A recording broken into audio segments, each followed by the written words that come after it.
What's up guys, NepentheZ here and welcome back to another episode of The Road to Glory. We are starting off today, first of all, selling Sadio Mane Team of the Year. 100% the worst card I've used of this standard in FIFA all year. I used him in draft a week or two ago, and in 4 draft games he scored once and hit the post about 6 times. We used him during this weekend league where we did manage to hit elite, which is obviously fantastic.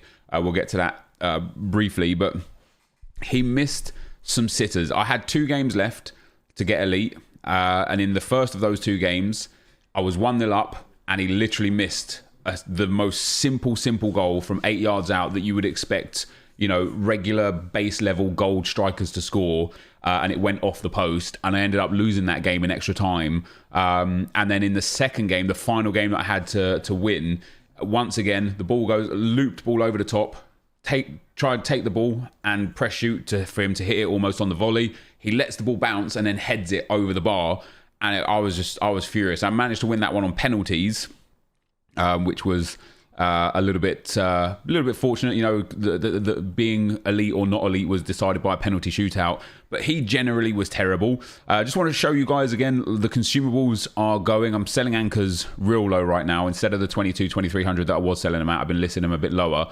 And the reason why I've been listing them a bit lower is because I wanted to get the coins together to pick up another monster card for our squad, and that is going to be N'Golo Kante Team of the Year. So that puts us back down to 13,000 coins. I'm going to take you through the account and where we're at in a second, but before there, the rest of the coins that I had have gone into another team. But I want to show you guys my team for this upcoming weekend league. We are going to be going to concepts here for Foot Champ squad. And now Kante should be in there as well. So one more piece of the puzzle to go, and that's going to be Team of the Year Alisson. I don't have, you know, we have 12k coins right now, but I still have enough in consumables to be able to get the 450k to pick up this Alisson. So I went and picked up Trent for the 4th time for 997,000. We got David Luiz. I went and picked up Robertson for 860,000. I had 2 choices here. We talked about it in yesterday's video. We could have either gone for headliner Varane, which would have worked perfectly for chemistry as well. Or we could have gone for Robertson at centre back. I've been wanting to try fullbacks at centre back for a while. I feel like now is a good time to do it. You know, even on 7 chemistry, he still gets a big boost. 97 acceleration, 99 sprint speed, phenomenal defending and physical, brilliant dribbling and passing. Like, you know, by all accounts, what's his height? 5'10". By all accounts, he should be a great centre back. So we picked up Trent, we picked up Robertson, and we picked up Kante. I obviously sold Mane, so my team's going to look like Aouar, who will be a CDM for us this coming weekend, and Kante in the CDM role. It's going to be Mbappe and Hazard I'm going to play at striker, and then I'm going to play De Bruyne and Silva at cam. I like De Bruyne at striker a lot. He's done a lot for us over this weekend league. But Eden Hazard, I think outside cams for me, they're just not getting involved. So 27 games for him and only 14 goal contributions. Hilariously, he's not bad. Like Mane, I noticed was bad because he kept missing simple chances, hitting the post way more often than I would like. Eden Hazard, I don't know if it was subconscious that I was trying to pass it off to Mbappe or off to a different card, but he didn't miss chances. In fact, he scored every chance I feel like he took. He got involved in some of the assists, but he wasn't involved in the gameplay enough. And I feel like with a card of this stature, I think a striker would be much better suited for him. So this is going to be our team basically going for this new weekend league, guys. It's obviously a big improvement. We're going to have 6 Team of the Years once we get Alisson, and it's big, right? And when I got to Elite last night, I tweeted out, you know, that was only the 4th time this entire game cycle that I've played all 30 games, and it's the 2nd time we got Elite. Week 1 we didn't get Elite. Obviously we had a really lackluster squad. Week 2 we didn't get Elite. I was playing really bad FIFA week 2. Week 3 we did get Elite. And from that week onwards, I have not once played 30 games of Weekend League. This weekend I did. And of course, the comments straight away were, how do you only get to Elite 3 playing with that squad?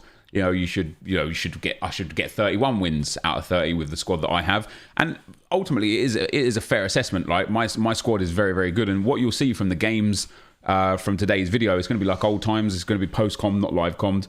What you'll see is that the team that I was playing with, I was playing just bad FIFA. I wasn't really hitting it right. It wasn't connecting the players. I weren't enjoying them.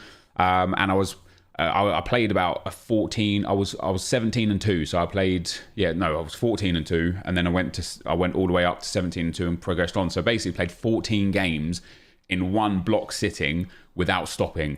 And so by the end of it, I was fatigued. It was like 4 o'clock in the morning. Like no excuses, but I was playing bad and I was fatigued and it was late and I just could feel myself playing terrible FIFA. And when you're playing bad FIFA, it doesn't matter. You could have 11.99 rated cards in your team. And if you're just bad, right? So one thing that we're going to focus on this week, which we did talk about previously, and we are finally putting into action, which I'm glad about. But one thing we're going to focus on this week is actually playing up rivals to Division 1 and playing a higher standard of player. Because what I noticed was once I started getting to that plus 15 elo, once I got to 17-2, and stayed around plus 15 for the rest of the weekend league, I'm not great when I come up against players that are on my level or better, right? So I need to improve on that one. I did actually lose, though, to a guy where I gave a good game who finished 30-0. So if we go to the Champions channel, where is this Champions channel? There we go. I messaged him afterwards just saying GG. He was just far too good for me, right? Let's see where he is. He got 30. It'll ring a bell as soon as I see it. I don't think he's a pro player. There he is, Jepple K. I don't think he's a pro player, but he is definitely he's signed to a team. I don't recall seeing him at any events or anything like that. But you'll see here, I think he beat me 3-0 in the end. There you go. Jepple K versus NepentheZ. If you guys want to go and watch that game. Now this is where a perfect example of why I think the elo system is bugged, right? My man is 26-0. He's obviously insane to be 26-0, and I'm 17-2. Now, because we're both at plus 15, because that's where it's capped, EA see this as a fair matchup. Let me tell you guys something. This was not a fair matchup. This guy was just too good for me. You see the possession, I edged a tiny little bit, but he had 8 shots, 6 on target, scored 3. I had 1 shot the whole game, and it just... He had a good squad. He had like Prime Hullet, or maybe Mid Hullet, Mid Vieira, Eusebio, Neymar, Mbappe, those kind of cards. He had like a really strong team, and so did I. But afterwards, it just left me knowing that my standard of FIFA is just way, way below the level it needs to be at this stage. When I watch Castro or Bateson or AA playing to high levels, they beat top tier players constantly. I think last weekend, Castro beat like 3 pro players in a row.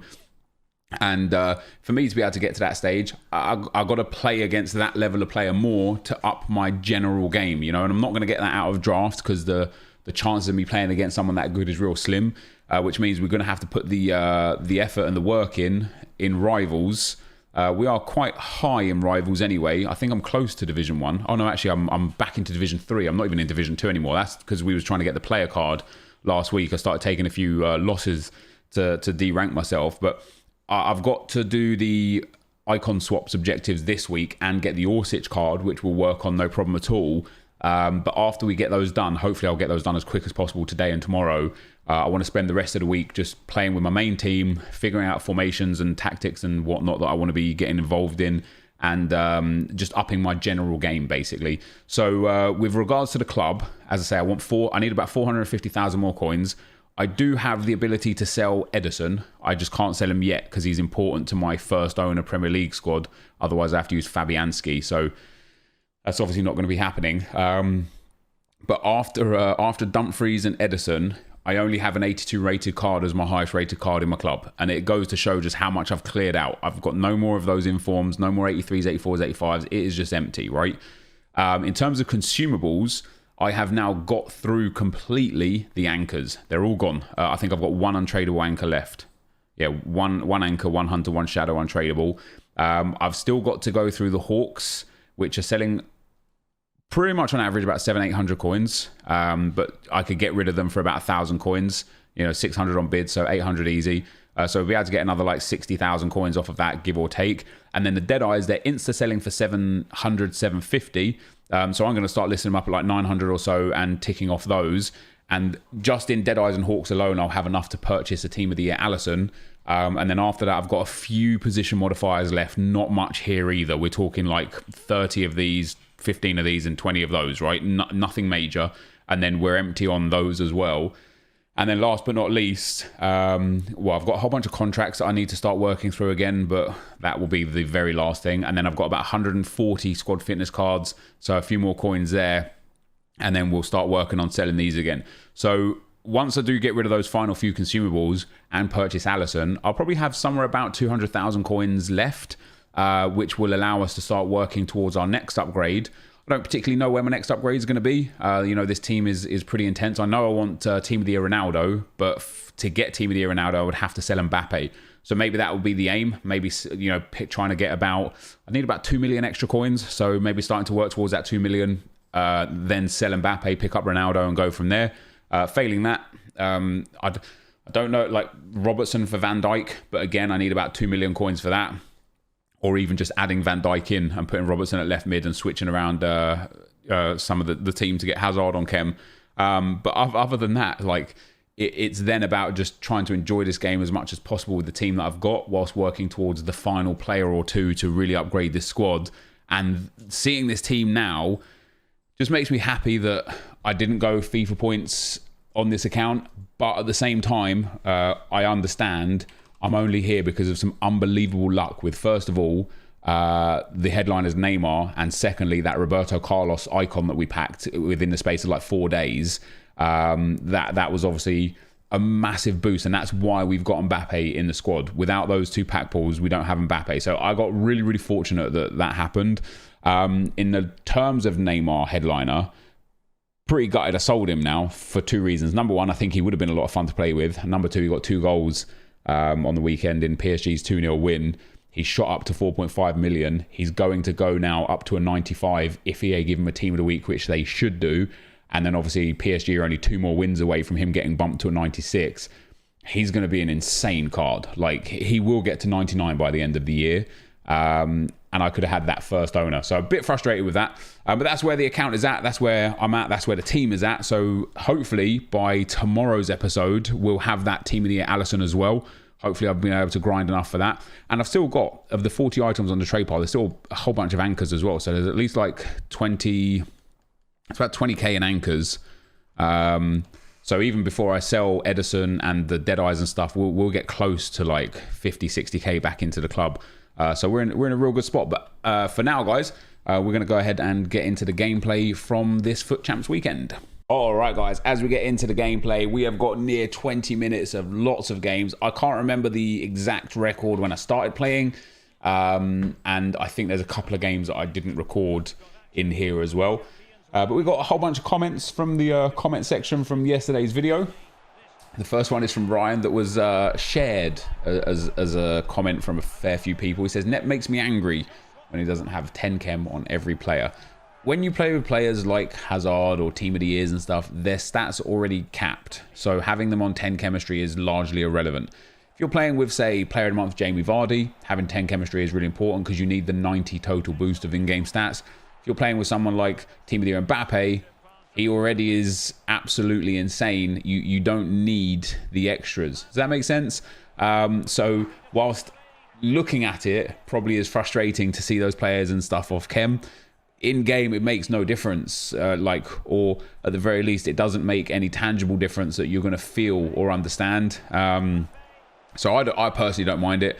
Although saying that, we are getting to a point where the team is so good now that just making those little extra boosts may be the difference between a win and or a loss here or there.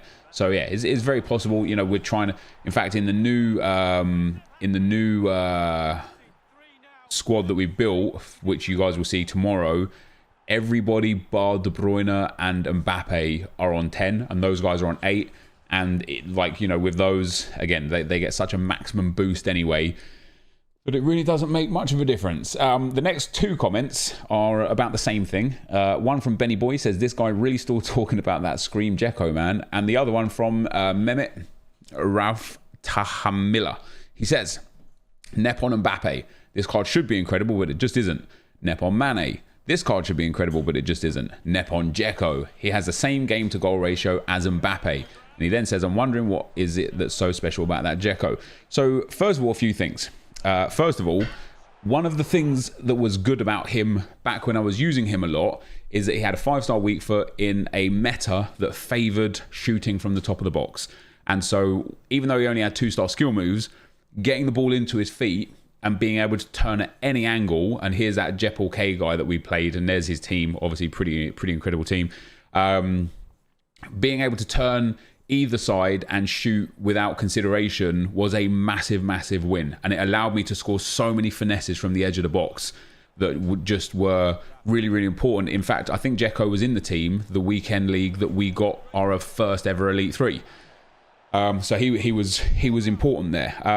Obviously EA patched shooting after that, or nerfed shooting after that, and it made those shots from the top of the box terrible.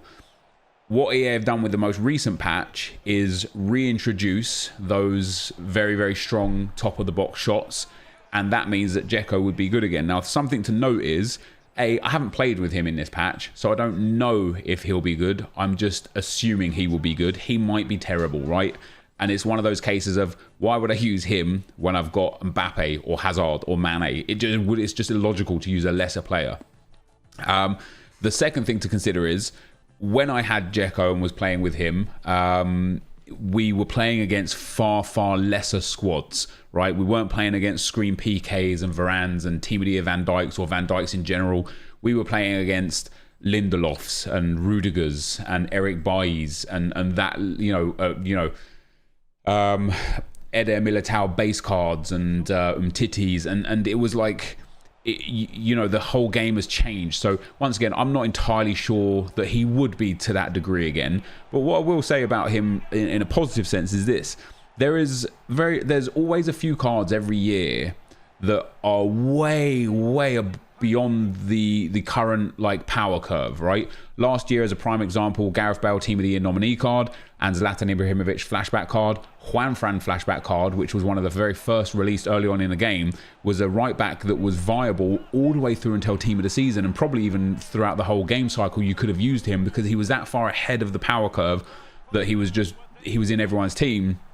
And I think a lot of people that didn't do Jeko won't be able to understand, but a lot of people that did do Jeko really get the fact that he has so many of the key stats in terms of a finisher, not in terms of what fits this game perfectly. He doesn't have high agility and balance, and he doesn't have skill moves, which are two of the fundamentals for FIFA 20. But in terms of just an out-and-out striker as a clinical finisher, there aren't many better than him.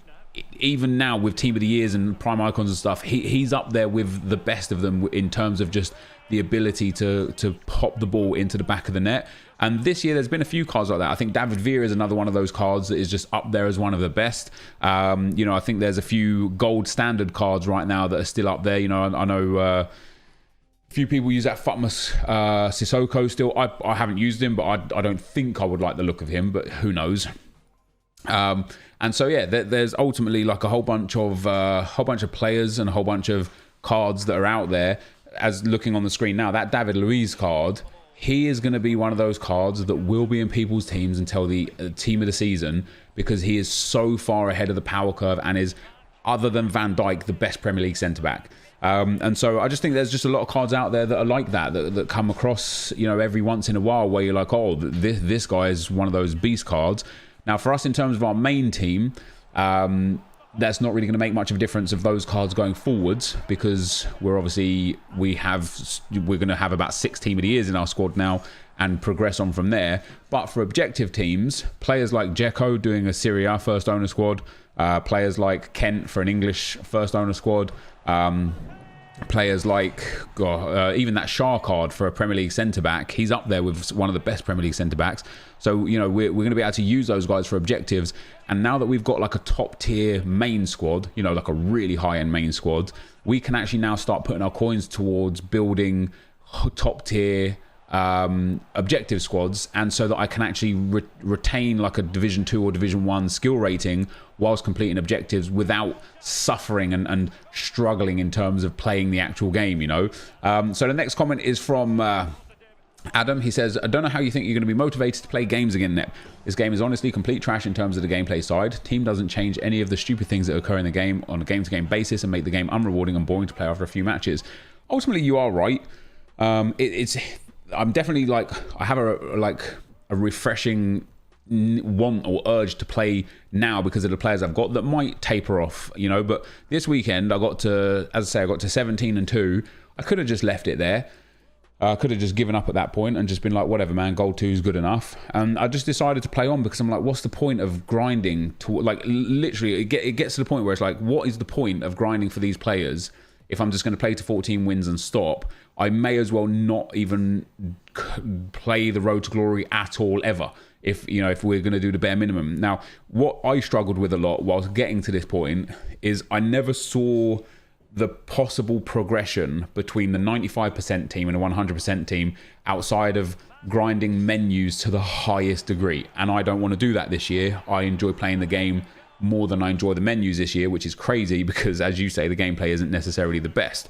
So until we packed Roberto Carlos and Neymar, I was thinking about going to a FIFA points account. I was thinking about even stopping the road to glory, like, because I felt like I'd hit that peak and there was nowhere else to go. Now, just those 2 players that gave us the coins to allow us to facilitate and build the team that we have done was such a massive change in everything that there's now, there's more to play for now, because now I have the sort of team, the sort of quality in my team that will allow me to play without any excuse. There's no, oh man, I just didn't have the right goalkeeper, or my team's behind the power curve, or any of this sort of stuff. Now it's on me to build the most effective team possible and go ahead and try and win those games to get better. The fact that we hit Elite 3 this weekend, after me playing terrible FIFA in some of these games, man, and we got gifted a win there by, I don't know if that was a viewer or a guy that was just gifting wins, whoever he was, fair play to him. He's made my weekend a little bit easier.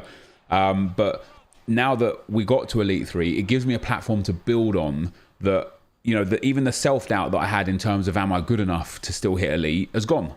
Because I hit it, right? And I should be hitting it with how much I play this game, with how much I've played this game over the years, and then, of course, with how good my team is. There should be no consideration for hitting Elite. But, I haven't played Foot Champs for 30 games since week 3 of Foot Champs. I've only played to Gold 3 or Gold 2, or not even playing at all in the meantime. I haven't played a high level of FIFA, and most of the time in Rivals or Draft, when I come up against someone who's very, very good, most of the time I lose those games. So there is some level of self-doubt of, am I good enough? Was I going to be able to, get this elite record, or was I going to fail at 22-8 or 21-9 and kind of just be disappointed in myself? And the fact that I hit the 23 wins, especially with some of the games that I lost and the ways in which I lost them, and then also especially with the fact that I was playing genuinely bad FIFA this weekend. I've been playing around with different formations and different tactics. I see what works according to other people, and apparently one depth drop back is back and really effective. And so after I took a couple of losses at once, I was like, oh, maybe I should play double drop back 1 depth. So I set up a tactic with drop back 1 depth, and I took another loss straight after. So I was like, no, that's just not me. I can't play FIFA sitting back and countering. It's just not me. I need to be up the field, pressing and controlling the game, even if I get countered like this, like I'm doing here. Even if this happens, that's on me to make better decisions offensively so I don't get countered. And so I tried the 4-4-2 because I heard that the 4-4-2 is like one of the formations that the pros have switched into and is really effective this year. And that didn't work for me. And so I was playing bad. I was changing everything, formations, tactics, the setup of the team. I just couldn't get it right. And I still managed to hit Elite. So if we have a good week or 2 of plowing through, playing up to Division 1, figuring out the tactics, figuring out what works for me in different scenarios against different styles of players, I'm confident that I can start pushing back on towards Elite 2 like I did last year. And then not confident, but optimistic that at least once this year, I'll be able to hit Elite 1. Just once. Even if it is only once, even if it is because of unbelievably favourable matchmaking, or because I've got a team that's so strong that I just put away loads of players, whatever it may be, I want to get there. I want to do it. So we're gonna work hard to it, and I've kind of got a renewed love for it because of that.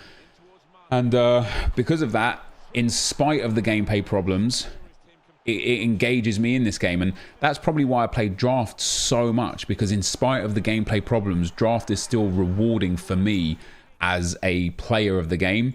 The next comment is from TOTY. Says, has anyone ever seen an unlucky YouTuber's road to glory? I swear everyone packs specials over 300k every week when I do the exact same thing and don't get bored. So this whole red list thing, it started off as a meme last year when I had unbelievable pack luck on my pack only road to glory, and it's continued into it's gone beyond a meme and into almost like a negative jealous act, and it creates it's just a controversial subject.